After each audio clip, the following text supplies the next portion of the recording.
5ই আগস্টে ছাত্র জনতার আন্দোলনের পরে একটি মুক্ত পরিবেশ সৃষ্টি হয়েছে এবং আমরা সকলে এই হাজারো রক্তের বিনিময় যে হাজারো মায়ের বুক খালি করে এই আন্দোলনে আমরা সফলতা পেয়েছি, সেই আন্দোলনের পরে আমরা আজকে সবাই বুক ধরে নিঃশ্বাস নিতে পারছি, মন খুলে কথা বলতে পারছি। কিন্তু ষড়যন্ত্রের গায়ে কিন্তু থেমে নেই। আমরা দেখছি বিভিন্ন জায়গা থেকে তারা উদ্দীপিত করার চেষ্টা করছে। আমাদের দলে ফ্যাসিদের সহযোগীরা অনুপ্রবেশকারী হিসাবে ঢোকার চেষ্টা করছে।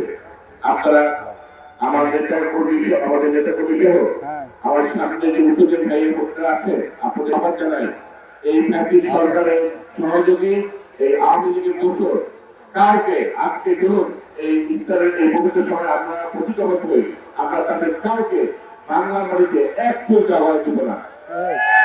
আসুন আমরা দলের অনুপ্রবেশকারী যারা আছে তাদের ব্যাপারে সতর্ক হই। গত 16 বছরে বিএনপি বিভিন্ন পথধারী দুঃখজনক বলতে হয় আন্দোলন সংগ্রামে তাদের কাউকে কোথাও পায়নি, কোনো মামলা মকদ্দমা নাই। আজকে তারা হয়ে গেছে আমাদেরকে বড় বিএনপি। এদেরকেও প্রতিহত করুন, কেননা তারা বিএনপির নাম ভাঙিয়ে নানা রকম অপকর্মে জড়িয়ে পড়ছে, চাঁদাবাজিতে জড়িয়ে পড়ছে, যেটা আমাদের দলের ভাবমূর্তি ভীষণভাবে বন্ধ করছে।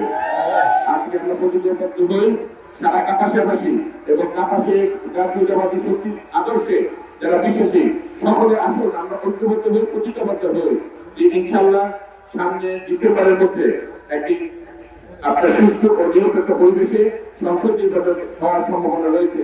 সেই সংসদ নির্বাচনে আপনারা আমার অনুভূতিটা যেমন আপনাদেরকে পাশে রেখে কাপাসের উন্নয়নে, অবকাঠামোগত উন্নয়নে, স্কুল কলেজ মাদ্রাসা ব্রিজ কালভার্ট নির্মাণে আপনাদেরকে সাথে নিয়ে উন্নয়ন করে গেছে, ঠিক সেইভাবে আমিও যেন আপনাদেরকে পাশে নিয়ে উন্নয়ন করতে পারি, সেজন্য আপনাদের সমর্থন চাইছি, আপনাদের সহযোগিতা চাইছি, আপনাদের দোয়া চাইছি। আমি বিশেষ করে কাপাসের ইউনিয়ন বিএনপি অঙ্গ ও সহযোগী সংগঠনকে আজকে কৃতজ্ঞতা প্রকাশ করতে চাই। আজকে এই বিশাল অনুষ্ঠান সেটা আয়োজনে তাদের ব্যাপক সহযোগিতা করার জন্য।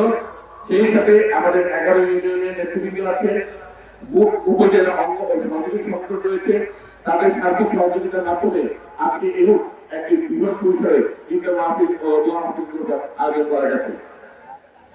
আমি আগত অতিথি অনেকে ঢাকা থেকে এসেছে কষ্ট করে এবং আমাদের অনেক নেতৃবৃন্দ যারা এতদিন এই কাপাসিয়াতেও পর্যন্ত ঢুকতে পারেনি এই মামলা হামলার ভয়, তারা সকলে মুক্ত হয়ে চলাফেরা করছেন, আজকে আমাদের মাঝে এসেছে।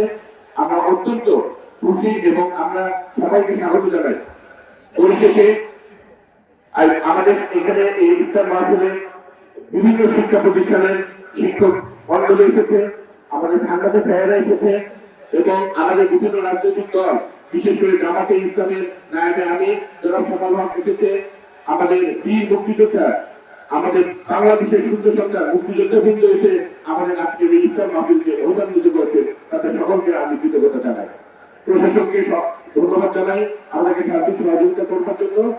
সর্বশেষ কাপাসিয়াবাসীকে ধন্যবাদ জানাই আজকের এই প্রোগ্রামটা সফল করবার জন্য।